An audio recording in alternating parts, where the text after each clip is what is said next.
안녕하세요. 저는 올해로 30하고도 5살이 더 먹은 여자입니다. 30살이 넘고 보니 시간이 빨리 흘러가는 것 같아요. 누구에게나 정해진 똑같은 시간인데 말이죠. 제가 아직 결혼도 하지 않고 싱글로 지내다 보니 주변에서는 빨리들 결혼을 하라고 성화합니다. 하지만 몇 년 전에 일어난 일 때문인지 쉽사리 결혼에 대해 긍정적인 생각이 쉽게 들지 않는답니다. 너무 잘나고 좋은 것 같은 남자를 만났지만 그 집에서 일어난 충격적인 일 때문에 상처가 컸었거든요. 오늘은 그 이야기를 꺼내보려고 컴퓨터 앞에 앉았어요. 그럼 제게 일어난 충격적인 일에 대해서 지금부터 한번 털어놓아 보겠습니다. 그 남자를 만나기 전에는 모든 것이 그저 평온했어요. 중간에 집안 형편이 많이 어려워져서 힘든 시간을 보내게 되었지만 그건 역시 엄마와 동생과 함께 잘 이겨냈었거든요. 어린 시절을 떠올려 보면 꽤 부유하게 자랐던 것 같아요. 아빠는 사업을 하고 계셨는데 굉장히 잘 됐던 걸로 기억해요. 집안에는 늘 아빠 친구분들이 많이 놀러 오셨고 제게 용돈도 주셨죠. 손에는 항상 과일이나 고기같이 좋은 선물을 사오셔서 아빠에게 부탁을 하시는 것 같았어요. 아빠는 그런 친구분들에게 단 한 번도 싫은 소리를 하지 않으시던 분이셨고, 될 수 있으면 다 들어주려고 노력하셨습니다. 엄마는 늘 조용하시면서도 부드러운 힘을 가지신 분이셨어요. 여유가 있는 가정 형편이지만 과소비도 하지 않으셨고, 재래시장에 가서 좋은 물건을 싸게 사는 것을 즐기셨죠. 또 어려운 사람들이 있으면 일부러 그 물건을 팔아주기도 하셨는데, 저희 자매에게도 항상 사람들을 겉으로만 보고 판단하지 말라고 말씀하기도 하셨습니다.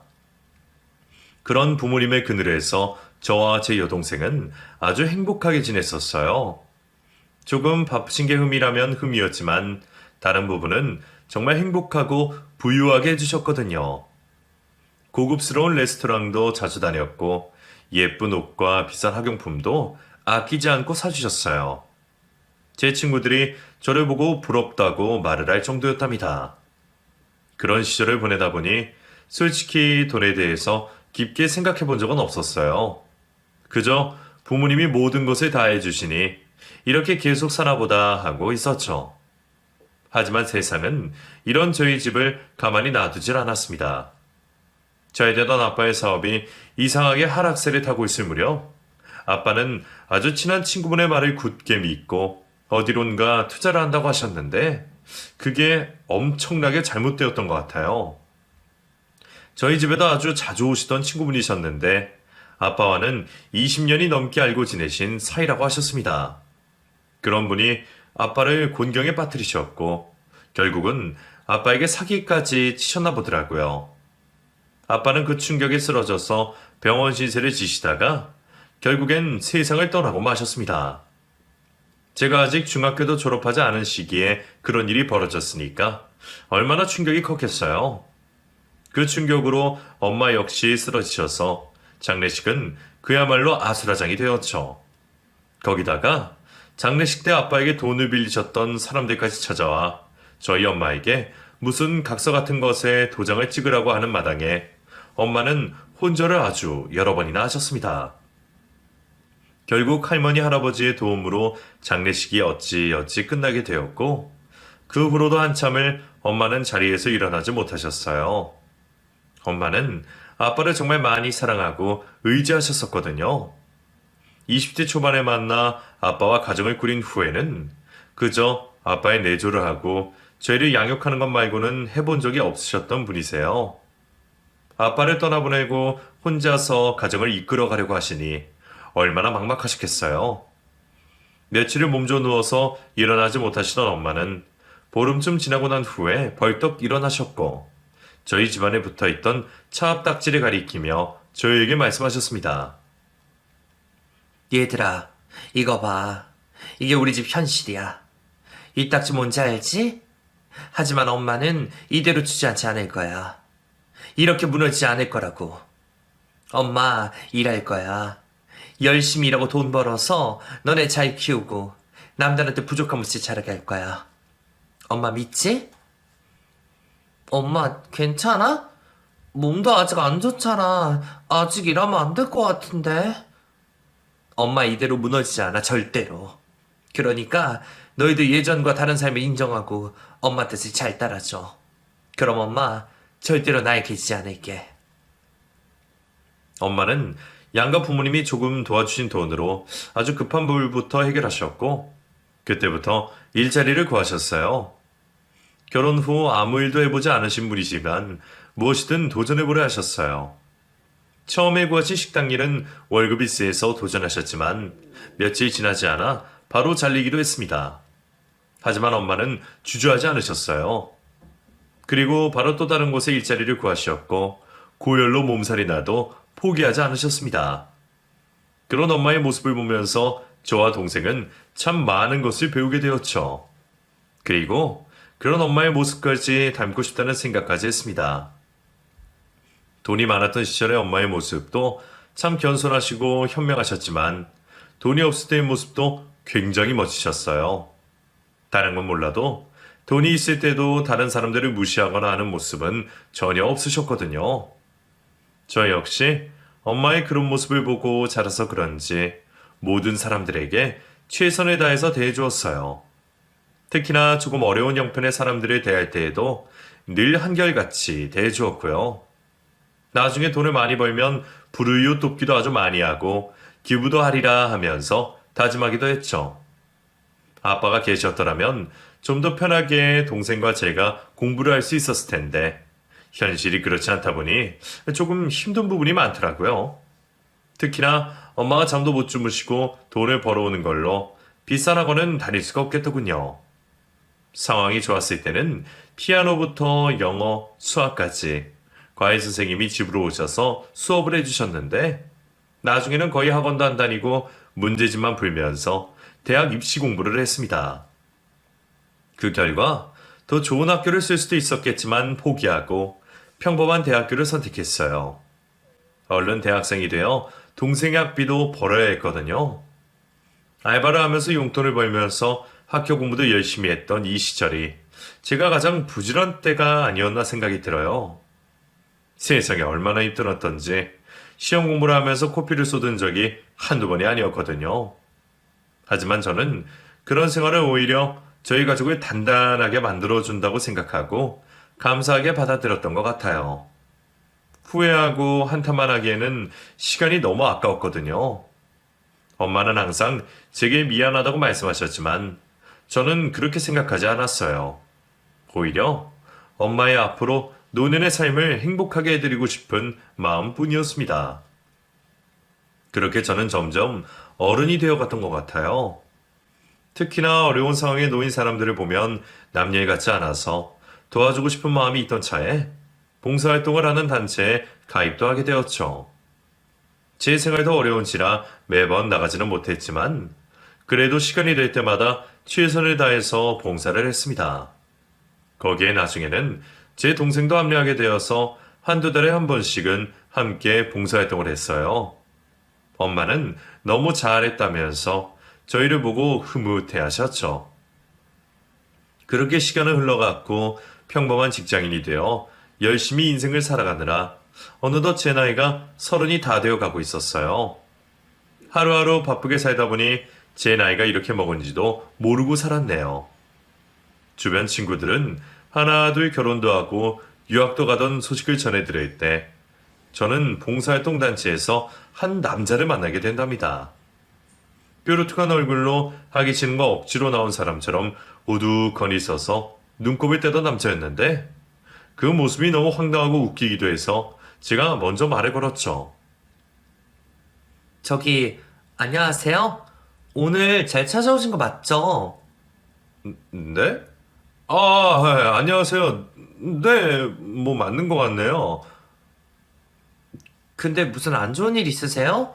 아니면 잠을 못 주무셔서 그런가? 누가 억지로 끌고 온 것처럼 표정이 그러셔서.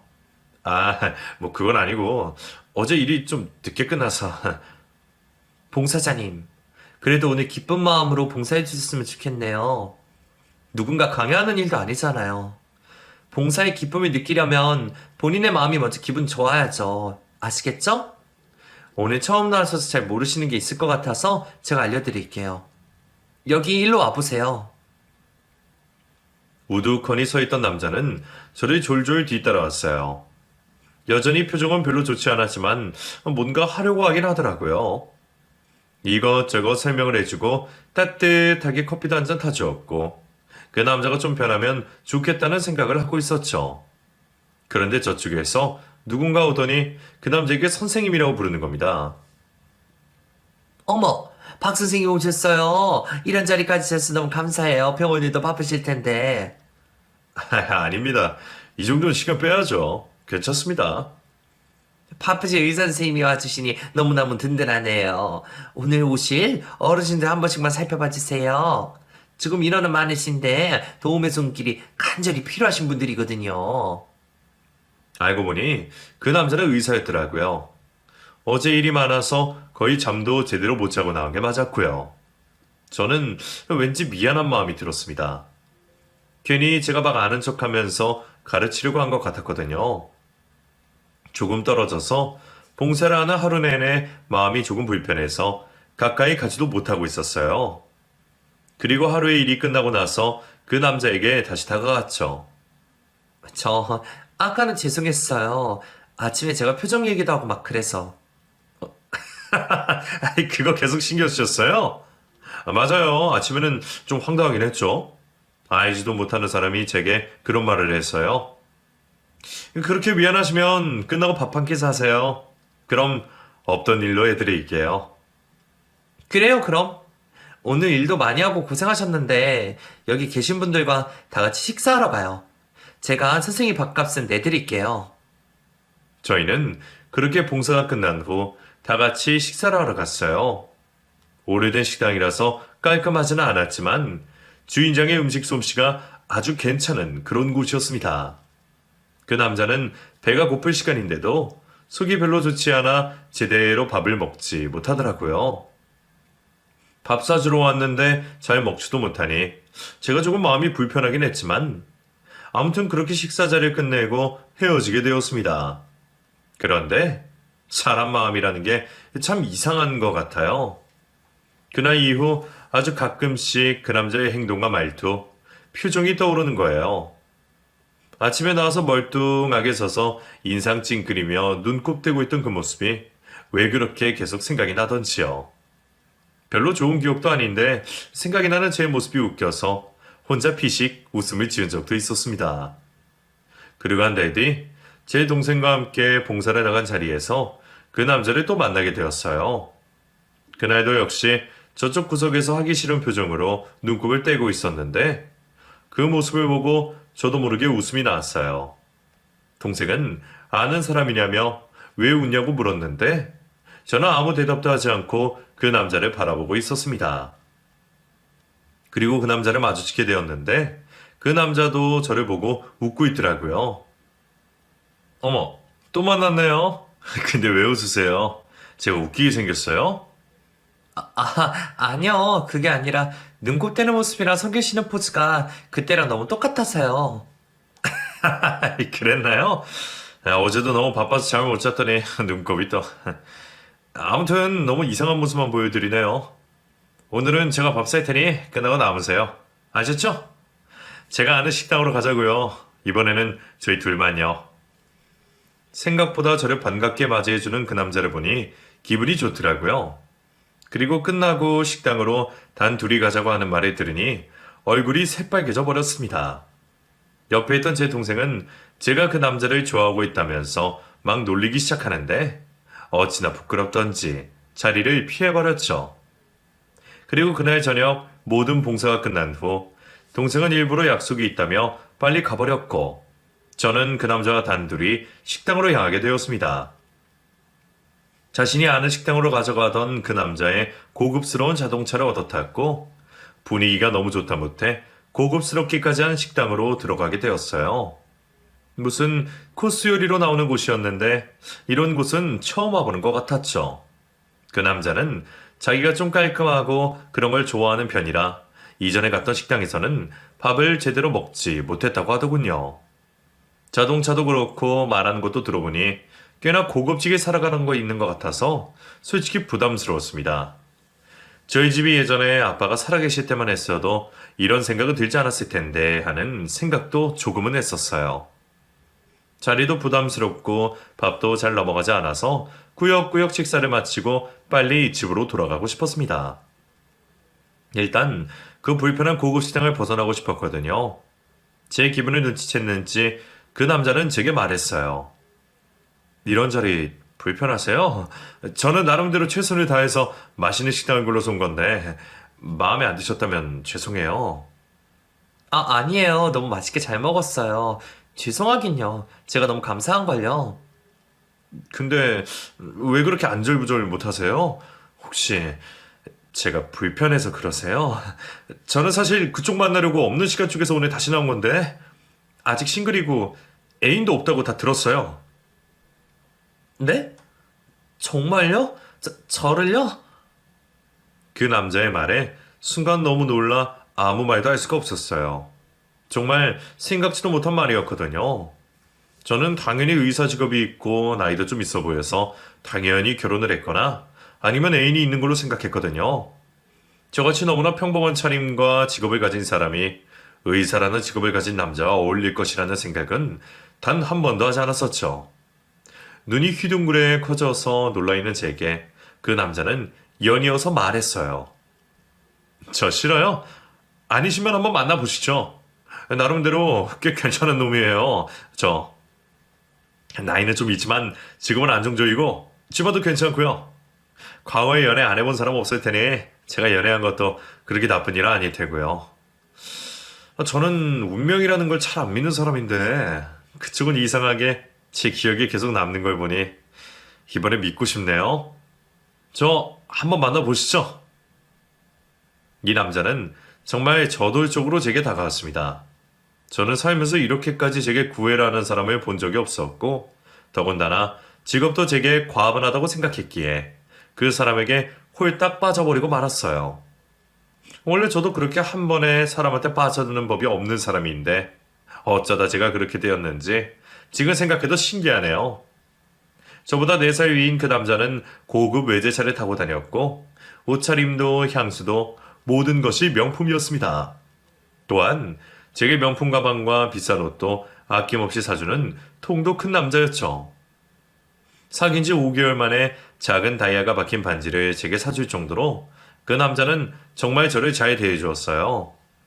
저 정도면 집안 좋고 능력 있는 여자를 얼마든지 만날 수 있을 텐데 왜 저를 만날까 하는 의심까지 들기도 했지만 불안한 생각은 집어치우고 이 남자 하나만 생각해보기로 했어요. 특히 엄마는 그 남자의 인성만 똑바로 되어 있다면 너무나 감사할 일이라고 하시며 제가 여태까지 너무 착하게 살아서 좋은 조건의 남자를 만나게 된 것이라고까지 말씀해 주셨어요. 저는 복잡한 생각은 다 집어치우고 오로지 이 남자와의 연애에만 집중하기로 했고 정말 행복했습니다. 이 사실을 알게 된 친구들은 모두 제가 부럽다고 하면서 제 남친의 친구들 좀 소개시켜달라고 성화였죠. 그렇게 1년 정도를 신나게 연애를 하고 나니 남친이 슬슬 부모님을 소개시켜준다는 말을 했어요. 이전부터 여자친구에 대해서 너무 궁금해 하신다고 하면서요. 아직 결혼에 대한 생각은 크지 않았지만 둘 다 나이가 있다 보니 언제까지 가볍게 연애만 할 수는 없다는 생각에 인사를 드리러 갔습니다. 남친의 집은 정말 좋더군요. 아주 큰 전원주택 같은 곳에 마당도 매우 넓었습니다. 그리고 그곳에는 일하는 도우미 아주머니까지 있으셨는데 그냥 모든 것이 저희 집과는 너무도 다른 삶이었어요. 저를 처음 본 남친의 부모님은 저희 부모님부터 시작해서 하나하나 꼬치꼬치 캐묻기 시작하셨습니다. 아가씨, 부모님은 뭐 하시는 분이야? 얘가 도 말 안 해줘서 내가 궁금해 죽는 줄 알았다고. 아버지는 오래전에 돌아가셨고요. 어머니는 식당에서 일하고 계세요. 응? 식당? 그럼 식당 일하는 아줌마 딸이라는 거야? 우리 아들도 그거 알고 있니? 잠깐만. 내가 뭘 지금 잘못 들은 거지. 그런 거지? 순간 분위기는 싸해졌어요. 저는 당연히 남친이 저에 대해서 다 말씀을 드린 줄 알았거든요. 기가 막혀 하시는 남친의 부모님을 앞에 두고 저는 아무것도 알 수가 없었습니다. 잠시 뒤 도우미 아주머니께서 과일과 차를 가지고 거실로 나오셨는데 차마 그 과일을 한 입 먹기조차 힘든 분위기였죠. 상황이 이렇다 보니 남친은 서둘러 저를 데리고 밖으로 나가려고 하더군요. 제가 집안일이 있다고 거짓말을 하면서 제 손을 잡고 일어서라고 했습니다. 저는 어쩔 수 없이 그 자리에서 일어나 밖으로 나왔고 왠지 서글픈 마음에 눈물이 줄줄 흘렀어요. 미안해. 우리 엄마가 좀 성격이 예민하시고 그러셔서 내가 미리 말씀드려야 했는데 말씀 못 드렸어. 우리 엄마 식당에서 일하는 게 잘못된 거야? 오빠 정말 그런 거야? 나는 우리 엄마 한 번도 부끄럽다고 생각해 본 적 없어. 알았어. 알았다니까. 그만해. 울지 마. 네가 울면 내가 뭐가 되니? 내가 잘 말씀드릴 테니까 그만 울자. 오빠가 정말 다시는 그런 내색하지 않으시게 말씀드릴게. 저를 달래주는 남친에게 안겨 얼마나 울었는지 몰라요. 한참을 울고 나니 좀 기분이 나아지더군요. 저는 당분간은 다시 남친 부모님을 만나고 싶지 않다고 했고 진짜 한참 동안이나 다시 그 집에 갈 일은 없었습니다. 한때는 헤어질까 하고 생각도 해보았지만 그런 단편적인 일로 헤어지기에는 이미 제 감정이 너무 깊어졌더라고요. 남친이 다시 잘 말씀드린다고 했으니 믿어보기로 하고 남친과의 연애를 지속해 나갔어요. 그런데 남친과 연애를 하면서 몇 번 제 마음이 안 좋은 일이 생기더라고요. 저는 봉사활동도 하고 어려운 사람들을 도와주는 것이 당연하다고 생각하는 사람인데 남친은 그런 마음이 전혀 없는 것 같았어요. 한 번은 식당에서 청소를 해주시는 늙은 아저씨에게 아주 심한 말을 하는 거예요. 식사를 하는 와중에 그 아저씨가 저희 테이블 근처에서 걸레질을 좀 하셨거든요. 그걸 보고 남친이 버럭 화를 냈었습니다. 아이, 밥맛 떨어지게 지금 거기서 뭐 하시는 거예요? 밥 먹는 거 안 보여요? 걸레질을 왜 하는 거냐고요? 아이, 손님, 죄송합니다. 그게 여기 바닥에 뭐가 묻어서 빨리 닦지 않으면 잘 안 지워져서요. 죄송합니다.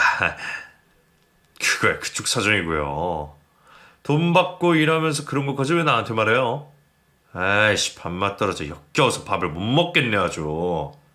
저렇게 눈치가 없이 바보 같으니 이런 일이 나고 잡혀졌지. 아, 얼른 절로 가요.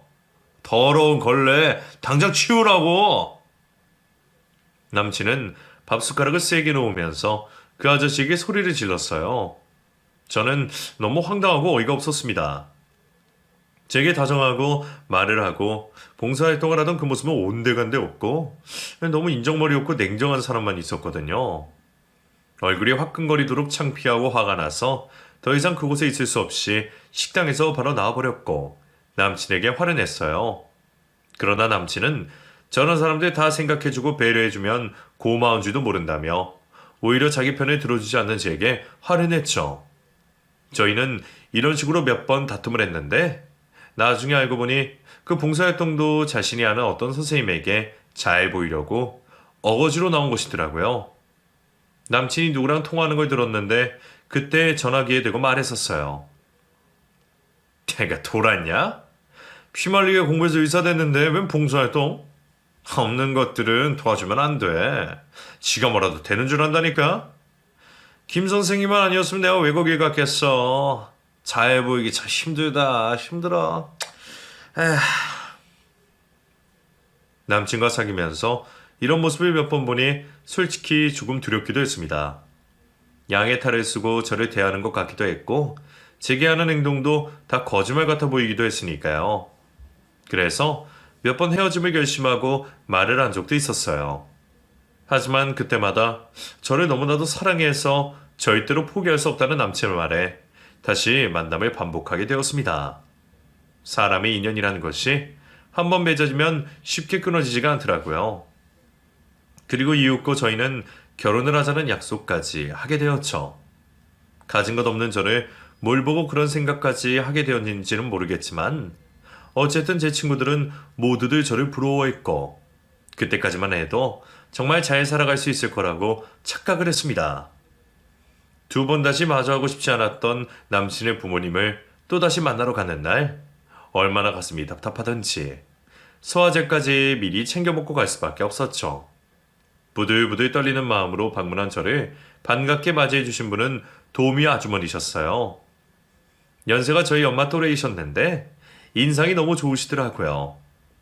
도우미 아주머니의 인사를 받고 한숨 깊게 들이쉬고 다시 한번 남친의 부모님과 마주 앉았습니다. 남친의 어머니는 제가 앉자마자 바로 말씀하셨어요.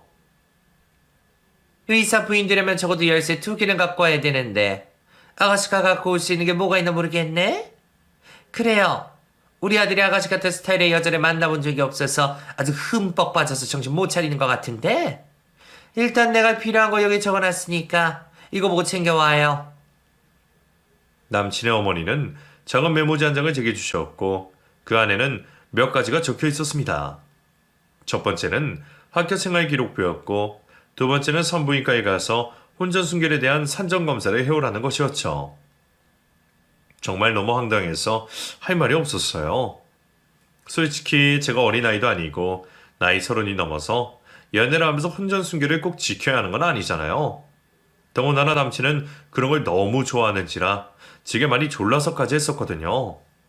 당황해하는 저를 보시더니 남친 어머니는 말씀하셨어요. 왜? 싫어요? 뭐 안 될 이유라도 있어요? 요즘 여자들이 남자 잘 만나서 팔자 고치려고 생각하는 게 너무 많아서 말이야. 국회 의사들 만들어서 아무것도 못 받고 그러면 너무 그렇잖아? 경편만 좋다면야 내가 이런 거 왜 확인하게 했어? 그냥 받을 것만 받으면 되는 거지. 다른 건 뭘 받고 싶어도 뭐가 있어야 받지 원. 남친의 어머니는 저를 완전히 무시하셨어요. 아래 위로 훑어보시면서 한심하다는 듯이 쳐다보셨죠. 순간 제가 왜 이런 대우를 받아야 하나 싶더라고요. 이렇게까지 해서 이 남자와 결혼을 해야 하나 싶고 정말 이곳을 빨리 뛰쳐나가 버리고 싶다는 생각뿐이었습니다. 남친은 가운데서 별다른 말도 하지 못하고 어쩔 줄 몰라 하고만 있었고 모든 상황이 다 싫었어요. 그 순간 분위기를 바꿔주신 분은 바로 도우미 아주머니셨습니다. 식사가 다 되었으니 얼른 식기 전에 식사하러 오시라고 말씀하시더라고요.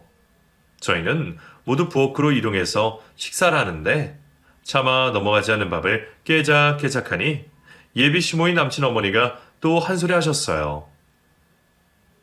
그래도 니네 아버지 예전에 사업에서 잘 나가셨다며 이런 밥 먹는 예절하는 못 배웠니? 도대체 니네 어머니는 뭘 가르쳐서 시집을 보내시겠다는 거야? 의사 부인은 아무나 되는 줄 알아? 아유 정말 하나부터 10까지 마음에 드는 구석이 하나도 없어. 어떻게 된 게? 이놈은 이제 그만 콩깍지가 벗겨질 때가 됐는데도 왜 자꾸 결혼을 꾸역꾸역 하겠다는 거지 원? 밥을 차마 다 먹지도 못하고 식사 자리는 끝이 나버렸어요. 저는 속이 너무 좋지 않아서 얼굴까지 창백해져 있었죠. 예비 시부모님과 남친은 식사를 하고 거실로 나가 앉아 있었고 저보고는 과일을 좀 깎아오라고 하시더군요. 저는 차라리 이게 편했어요. 거실에 같이 앉아서 마주하고 있는 것 자체만으로도 너무 힘들었거든요. 식은 땀까지 흘리고 있는 저를 보고 도우미 아주머니께서 따뜻한 매실차를 한 잔 타주시더라고요. 얼른 이거 마셔요. 그러다 큰일 나. 급취하면 약도 없다고 하잖아요. 어서. 아, 네, 감사합니다. 정말 감사해요. 저는 매실차를 마시고 과일을 깎을 준비를 하고 있었습니다. 그 모습을 본 도우미 아주머니는 제 어깨를 잡으시며 말씀하셨죠. 저기 아가씨, 내가 딸 같아서 하는 말인데 꼭 이 집에 시집을 와야겠어요? 나 이 집에서 오래 일한 사람이라서 너무나도 잘 알아요. 이 집안에 대해서. 그래서 하는 말이에요. 네? 그게 무슨 말씀이세요? 그냥 아가씨처럼 참한 사람이면 다른 집안에 시집갈 수도 있을 것 같은데 왜 꼭 이 집으로 와야 되나 해서요. 이 집안 사람들 보통 아니에요. 정말 보통 아니야. 10년 전에는 이 집에서 하도 스트레스 받아서 화병 나서 나간 사람도 있고 또 이 집 아들이 예전에 데려나가시더라도 이 집 아들이 데려나가시더래요? 무슨 말씀이세요 아주머니? 솔직하게 말씀해 주세요. 저기 이 집 사모님이 예전에 다른 아가씨한테 아기 지우라고 돈 주서 보내고 그랬었는데 그 여자가 글쎄 스스로 목숨을 끊었지 뭐야.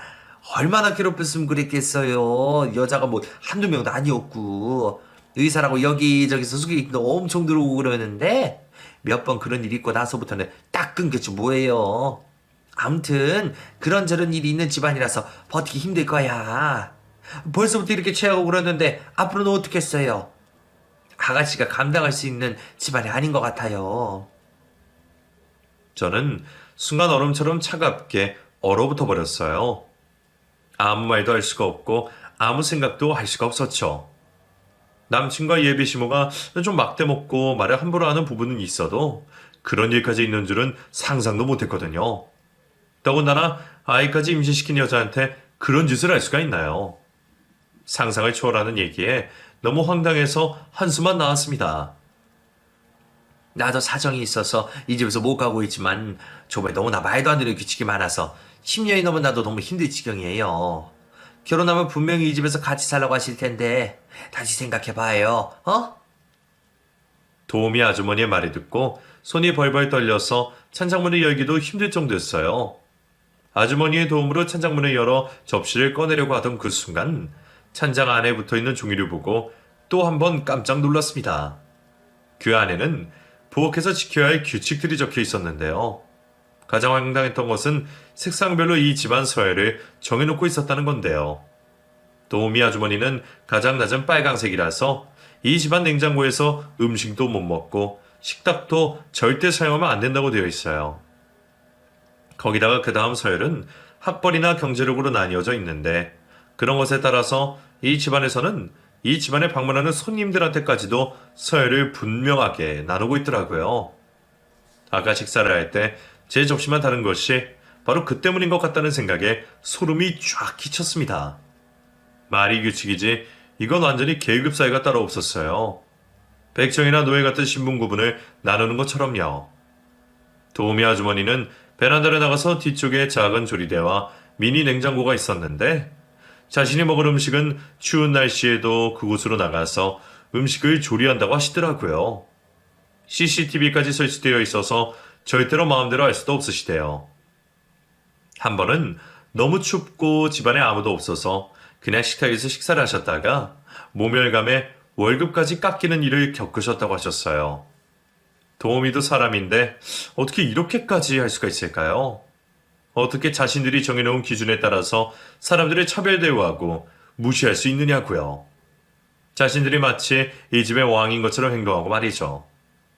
기절초풍할 메모를 보고 저는 더 이상은 참을 수가 없었어요. 그 천장문을 열어보지만 않았더라도 어떻게 조금은 참고 결혼까지 갔을 수는 있었겠지만 그 문을 열어서 종이를 본 후부터는 도저히 사람으로서 참아지지가 않더라고요. 저는 그 즉시 결정을 내리고 거실로 가서 단호하게 예비 시부모님과 남친에게 말했어요. 저 결혼 못하겠어요. 아니요, 안 합니다. 이렇게 사람 등급 나눠놓고 평가하는 집안으로 시집 못 가요. 가끔 이 사람 행동 보면서 정말 인성이 쓰레기다 느낄 때가 있었는데 그게 다 부모님을 닮아서 그런가 보네요. 제가 파혼합니다. 의사 남편 싫어요. 겉만 화려한 이런 시댁도 정말 질색이고요. 아니, 뭐가 어째?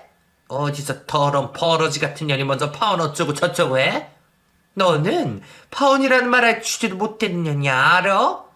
어디서 함부로 짓거리기를. 뭐라고요?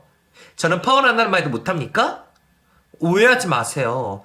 당신 아들이 세상 최고 아니에요. 이 집안 사람들 최고 아니라고요. 세상에는 돈 없어도 인격적으로 대접받는 사람들이 얼마나 많은데요. 저 이만 가보겠습니다. 오빠도 나오지 마. 임신까지 시켜놓고 돈으로 해결하는 이 집 딱 질색이니까. 어이구? 뭐 저런 년이 다 있어? 이게 정말 보자니까. 아줌마! 쟤는 못 나가게 좀 남아봐요. 얼른 안 잡고 뭐해? 늙어서 빠릇빠릇한 맛도 없고 아주 이 아줌마가? 도우미 아주머니는 더 이상 예비 시부모의 말을 들어오지 않았어요. 오히려 제가 가는 길에 문까지 열어주셨고 나오는 저를 향해 고개를 끄덕여 주셨습니다. 현관문을 통해 나온 저는 그대로 마당을 막 뛰어서 밖으로 나갔어요. 남친은 제 이름을 부르며 저를 뒤쫓아 나왔고 저를 확 낚아채고 이게 뭐하는 짓이냐며 소리쳤죠. 하지만 저는 남친의 손을 확 뿌리쳐버렸고 2번, 3번 잡아도 계속해서 뿌리쳤어요. 남친은 몹시 흥분을 했는지 소리를 빽 지르며 제가 말했어요. 야, 너 미쳤어? 당장 들어가서 우리 엄마 아빠한테 사과해 당장. 일로 안 와? 남친의 소리를 뒤로 하고 저는 골목 끝 쪽으로 막 뛰어갔어요. 때마침 골목 끝에 택시가 지나가고 있었고 그 택시를 잡아 타고 얼른 집으로 향했습니다. 택시 안에서 얼마나 헛딱지가 나던지 숨이 가쁘던지 제대로 호흡이 쉬었질 않아 택시기사 아저씨가 물까지 주셨죠. 물을 한 모금 마시고 나니 호흡이 조금 돌아왔고 그제서야 안도의 한숨과 눈물이 동시에 쏟아지기 시작했어요. 어떻게 해도 흐르는 눈물을 주체할 수가 없었습니다. 이 엄청난 일을 제가 했다는 것 자체가 믿어지지 않았고 제 자신의 용기가 스스로도 대단하다고 느껴지면서도 두렵기도 했어요. 남친 집에 인사드리러 간 줄 알았던 엄마는 제 모습을 보자 무슨 일이 있느냐며 물으셨죠. 저는 솔직하게 있었던 일을 말씀드렸고 그동안 남친의 이미지 때문에 차마 말하지 못한 지난 몇 건의 일들도 숨김없이 말씀드렸어요. 엄마는 그런 거지 같은 집안의 남자랑 왜 결혼까지 하려고 했느냐며 애초에 그만두었어야 했다는 말씀을 하셨어요. 저보다도 더 정의롭고 현명하신 엄마의 시원시원한 욕 덕분인지 저는 눈물 한 방울 나지 않고 사이다를 먹은 것처럼 속이 시원했습니다. 그리고는 바로 남친에게 전화를 걸으라고 하시더니 전화기를 뺏어서 말씀하셨어요. 자네 집이 얼마나 대담 있는 집인지는 모르겠지만 우리 집도 다 돈도 있을 만큼 있어보았고 명예도 있을 만큼 있어봤네. 그 찬란 의사 타이틀? 난 애초에 그런 사이 맞이할 생각도 없는 사람이었네. 의사가 돼서 사람들 병을 고치기 전에 자네랑 자네 부모님의 그 찬란 병 먼저 고쳐야 할 것이야. 이렇게 인생 살다가 나중에 천벌받아. 천벌받고 말고. 우리 딸 앞으로 찾지 말고 네 잘난 부모랑 천년만년 잘 살아보게나. 엄마는 속 시원히 말씀을 내뱉으시고는 전화를 끊어버리셨어요. 옆에서 듣고 있던 저도 얼마나 속이 다 시원했는지 몰라요. 일방적으로 전화를 끊고 나니 남친은 계속해서 전화를 걸어왔습니다. 하지만 저는 절대로 받지 않았고 저희 집까지 찾아온 남친을 매몰차게 문도 열어주지 않았죠. 그리고 다음 날에도 계속 전화가 오는 남친에게도 문자를 보내서 파혼이라는 말을 전했고 제 주변 친구들에게도 다 파혼했다는 말을 선언했어요. 그렇게 하니 마음이 오히려 너무 편안해졌고 눈물도 더 이상 나지 않았습니다. 이틀 정도 지나고 나니 이번에는 남친이 제 직장에 찾아왔더군요. 저를 보고는 매우 화가 난 표정으로 물었어요. 왜 자꾸 나 피해? 문자만 보내고 일방적으로 통보하면 다야? 난 할 말 다 했어. 그날 오빠네 집에서도 다 말씀드렸잖아. 파혼이야, 파혼. 우리 끝났다고. 참, 야, 파혼이라니. 네가 무슨 파혼이야? 파혼을 해도 내가 먼저 해. 네 주제에 솔직히 파혼이란 단어가 어울린다고 생각하냐?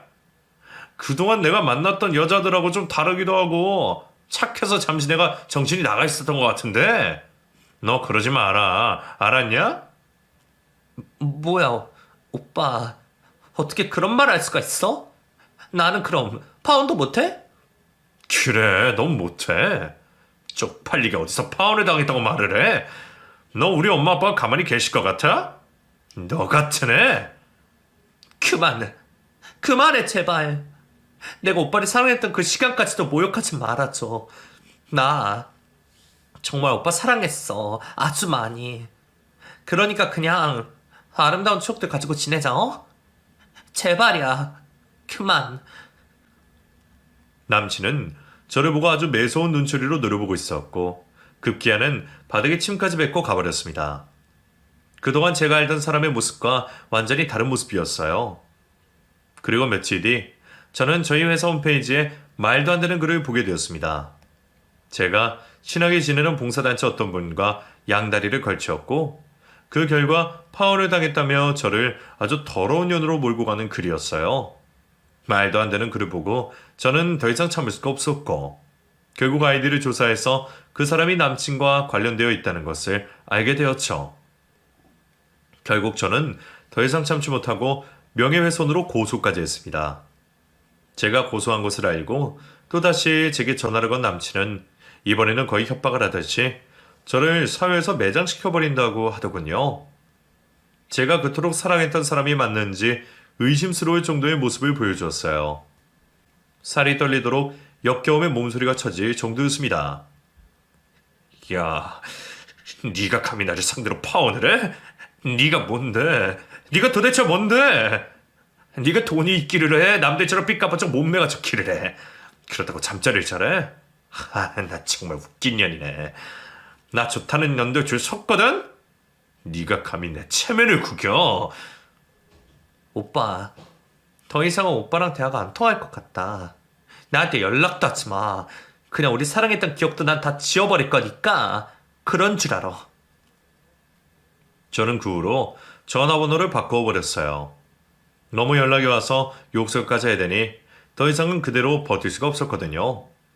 끝내 남친은 연락처를 바꿔버리니 제 직장 앞까지 찾아왔지만 이번에는 저희 회사 팀장님이 저를 도와주셨습니다. 이 사람이 정말 엄한 사람 명예훼손을 하지 않나? 정말 왜 이래요? 어디 사람이야? 뭐가 하셔서 이러는 거야? 이럴 시간에 환자 생명이나 더 살릴 생각하지 그러나? 젊은 사람이 아주 못해 처먹어서는. 그리고 내가 아는 우리 직원은 절대로 그런 사람 아니니까 더 이상 우리 회사 시끄럽게 하지는 말아주게. 그럼 나도 회사 입장에서 가만히 안 있을 거야. 네가 잘난 만큼 나도 아는 변호사도 많고 그러니까 그런 줄 알아. 남친은 회사 팀장님의 말을 듣고는 그제서야 돌아갔습니다. 팀장님은 어쩌다가 저런 남자랑 결혼을 하려고 했느냐며 저를 걱정해 주셨어요. 이렇게 파혼하게 된 것이 세상 다행이라고 하시며 깔린 게 남자니까 천천히 다시 찾아보라고 말씀하셨죠. 팀장님 덕분인지 그 뒤로는 조금 잠잠해졌습니다. 명예훼손죄로 고소한 남친은 합의를 해달라며 합의금을 제시했지만 저는 합의를 해주지 않고 소송을 승리하여 남친은 벌금형을 받게 되었죠. 돈이면 다인 줄 알고 행동하는 그 집안 사람들한테 굳이 돈이 아니라도 세상은 잘 살 수 있다고 알려주고 싶었어요. 승소하고 나니 얼마나 가슴이 시원했는지 모르겠어요. 주변에 파혼당했다는 개망신에다가 명예훼손으로 고소까지 당한 사실이 알려져 얼마나 쪽팔렸을지 생각하면 지금도 가끔 비식 웃음이 나오기도 합니다. 저 역시 그렇게 조금씩 그 집안을 잊어보려 노력하며 열심히 생활해갔습니다.